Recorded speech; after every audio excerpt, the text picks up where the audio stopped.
Selamat datang di podcast Dokter Alia. Gimana kabarnya? Alhamdulillah baik. Mbak Fitri dan juga Mbak Linda. Ya. Ini karyawan dari apotek ya? Ya, betul. Kalau Mbak Fitri sebagai apa? Sebagai apoteker penanggung jawab di apotek. Apoteker. Oke. Kalau Mbak Linda? Admin. Bagian mencatat. Iya. Tapi harus tahu juga ya. Iya. Harus tahu, harus hafal nama obat nggak sih? Iya. Harus hafal juga ya. Kalau untuk dosisnya itu urusannya Mbak Fitri. Iya, sama teman-teman TTK. Oh gitu. Iya. TTK. Ya. Itu apa tuh kepanjangannya? TTK itu tenaga teknis kefarmasian. Oh, tenaga Iya. teknis kefarmasian. Iya. Oke, ini sudah bawa obat-obat ini. Kita mau ngobrolin apa? Ngobrolin obat flu kah? Yang saya tahu itu Iya. obat flu. Biasa beli di apotek kalau lagi greges gak enak Iya. badan, ya itu andalan. Iya. Kita mau ngebahas apa nih, Mbak? Bahas beyond use date sama expired date. Oh Oke. gitu, BUD kalau disingkat, Yes. dan juga ED. Itu Ya. itu sama nggak? Nggak sama. Nggak sama ya? Mm-mm. Apa tuh bedanya? Kalau BUD itu batas penggunaan setelah kemasan dibuka untuk obat. Kalau ED-nya penggunaan setelah produksi, batas waktu penggunaan setelah produksi dari pabrik. Nah, ini kan biasanya nih yang di tablet ini loh Mbak, kan ada ED-nya nih. Iya, Nah, ini yang dimaksud ED-nya tuh yang batas penggunaan waktu dari pabriknya. Jadi ini kemasannya belum dibuka. Ini ED Juli 2024. Ya, betul. Berarti batas penggunaannya kalau Masih dalam kemasan itu sampai Juli 2024. oh, jadi kalau ini berarti sampai Juli. Ya. Sampai Juli 2024. Terus kalau ED, Kalau BUD, BUD. ya.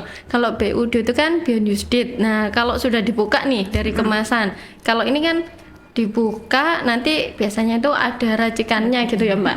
Diracik gitulah. Nah, diracik itu nanti yang masa simpannya itu bakal beda sama ED. Dia itu lebih cepat biasanya. Soalnya kan stabilitasnya dia dari kemasan yang dari pabrik itu sudah dibuka, jadi stabilitasnya itu sudah turun gitu. Oh iya, kalau ini kan masih tertutup ya.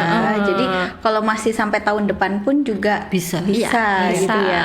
Beda dengan kalau misalnya ini kita buka, terus di dalamnya kan misalkan kalau anak kecil gitu kadang ibu-ibu jadi apoteker sendiri di rumahnya. Jadi dia makolin seperempat aja Iya. gitu kan.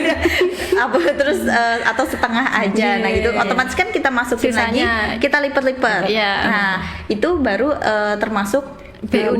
Iya, Nah, betul. berarti kalau obat itu sama obat ini pun BUD-nya sama apa enggak?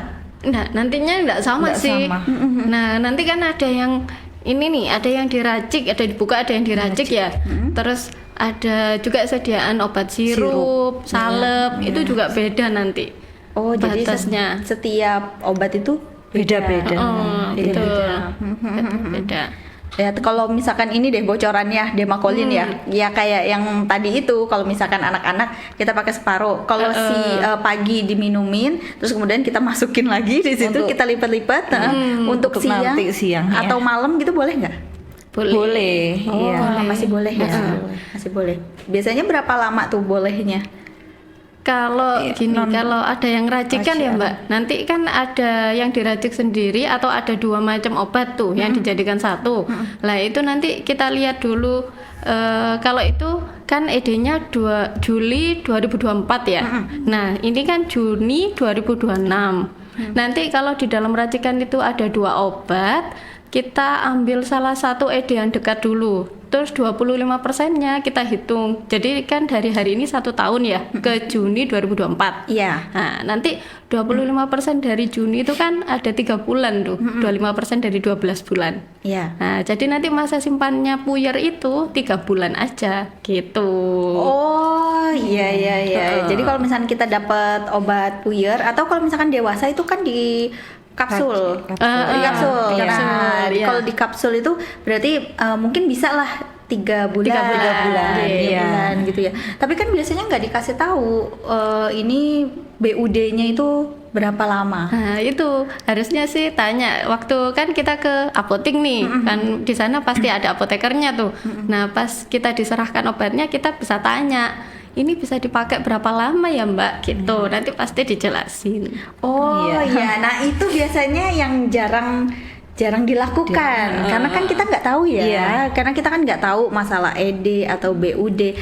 Saya sendiri aja kalau misalkan beli obat gitu ya, beli obat ya cuma lihat oh cuma ini berarti masih bisa lah 24 gitu ya. Iya, betul. Masih bisa lah. Kalau ED kan berarti ada E-nya ya, berarti expired kan. Biasanya kalau makanan cuma EXP ya kan. Kalau di obat ED ya situ. Berarti ini termasuk ini ya, edukasi juga ya buat penonton yang menonton podcast ini. Jadi kalau misalkan dapat racikan, entah itu buat anak-anak ataupun juga dewasa, kalau racikan bisa ditanyain ya, ini BUD-nya itu sampai kapan gitu. Nggak apa-apa ya, pasti apoteker tahu ya.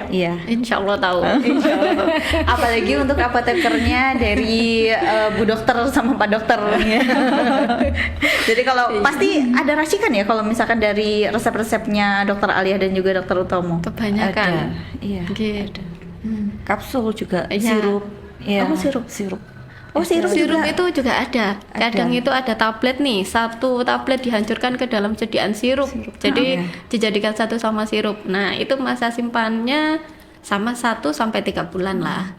Oh gitu. Iya. Berarti kalau kita sirup ini deh, Sunmol deh, karena saya kan punya anak kecil gitu ya. Sunmol kalau udah dibuka itu biasanya berapa lama? Kalau sirup 3 bulan. Oh 3 bulan nggak apa-apa. Ya ampun sayang ya, saya 2 minggu udah saya buang.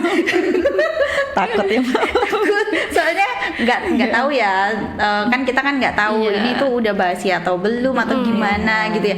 Tapi benar nggak sih kalau semakin lama disimpan di kulkas berarti dia semakin awet? Itu benar apa enggak? Enggak juga sih, kan ada beberapa obat yang dia itu stabilitasnya itu ada di suhu dingin nih, ada yang di suhu ruang. Nah kalau yang di suhu ruang itu ya cukup di tempat biasa aja, nggak perlu dimasukkan ke kulkas. Nanti tambah kalau nggak cocok ya nanti bisa menggumpal nanti malah sediaannya obatnya itu harusnya dosisnya cuma berapa, karena dia tergumpal dan bergabung-gabung tuh, jadi dosisnya bisa lebih besar, malah takutnya nanti itu kelebihan lah gitu. Oh, jadi sebenarnya bukan jaminan ya ketika obat dimasukin ke kulkas itu bakal awet. Bukan ya, kecuali es batu ya. Kalau es batu udah jelas awet. Iya, berarti itu persepsi yang salah. Ini termasuk edukasi lagi. Ya pokoknya ini podcastnya kita edukasi lah. Informasi yang bermanfaat gitu. Karena kan kebanyakan orang-orang suka katanya ini seperti ini, katanya ini seperti ini. Nah kalau untuk macam-macam persediaan obat gitu ya, beserta BUD-nya itu apakah semua obat itu ada? Kalau masing-masing jenisnya ya, jenisnya. Nanti sih ada pastinya. Kan setelah dibuka, contohnya ini yang tetes mata nih. Nah, kalau tetes mata ini expired date-nya 1 bulan aja. Kecuali tetes mata yang panjang kecil-kecil mini dose itu nanti itu 1 biji ketika dibuka itu cukup 3 hari. Lebih cepat ya. Karena semakin sediaan itu steril ya, semakin steril. Jadi kan setelah dibuka pasti ada kontaminan nih yang mau masuk. Jadi kan dia nggak steril lagi, jadi nggak bisa terlalu lama kalau disimpan. Oh, kalau itu 1 bulan. Iya, kalau ini 1 bulan. Jadi lebih baiknya kalau beli tetes mata pas beli dikasih tanggal aja. Belinya tanggal 30 bulan Mei nih. Berarti bulan depan 30 bulan 6 sudah nggak bisa dipakai gitu. Oh iya. Soalnya kan kadang kita emang masih punya ini nih gitu. Oh ya punya yang dulu, padahal dulunya itu kan kita nggak tahu ya. Dulunya kapan ya? Dulunya kapan? Terus kitanya juga udah lupa. Kecuali kalau ini ya, pokoknya kalau ini kalau tidak dibuka gitu nggak apa-apa ya. Untuk jenis lainnya Mbak? Sirup. Kalau sirup berapa Mbak? Kalau sirup kering 1 sampai 2 minggu ya. 7 sampai 14 hari. Sirup yang kering itu sirup antibiotik biasanya Mbak. Oh, Jadi yang dia itu dikasih ya, air. Iya, nanti kasih diencerkan sama air sama kita. Iya. Nah itu masa simpannya lebih singkat daripada sirup yang dari pabrik sudah jadi tuh. Iya. Soalnya kan air juga mengandung Oh apa ya? iya, air Iya. kita kan juga kita nggak tahu ya Iya. dalamnya si air itu. Jadi lebih gitu. cepat dia. Oh, itu PUD-nya. cuma PUD. 7 Cuma sampai 14 hari. Iya, Iya. Cuma 14 2 minggu hari. aja. Padahal kalau untuk antibiotik sebenarnya nggak perlu lama-lama, memang harus harus dihabiskan kan ya. iya, betul. Itu sempat kita bahas juga itu sama dari mbak-mbak apotek tentang Iya. antibiotik Iya, gitu. antibiotik. Itu memang harus habis. Terus selain dari mata gitu, jenis-jenis apa lagi yang ada BUD-nya? Salep, Salep, ya, racikan Salep ada salep. juga. Ada juga. 1 bulan biasanya Mbak. Iya. Kalau salep racikan itu salep, nggih. racikan salep Iya. itu salep untuk apa? Kayak misalkan gatal atau kayak model krim atau gimana itu salepnya?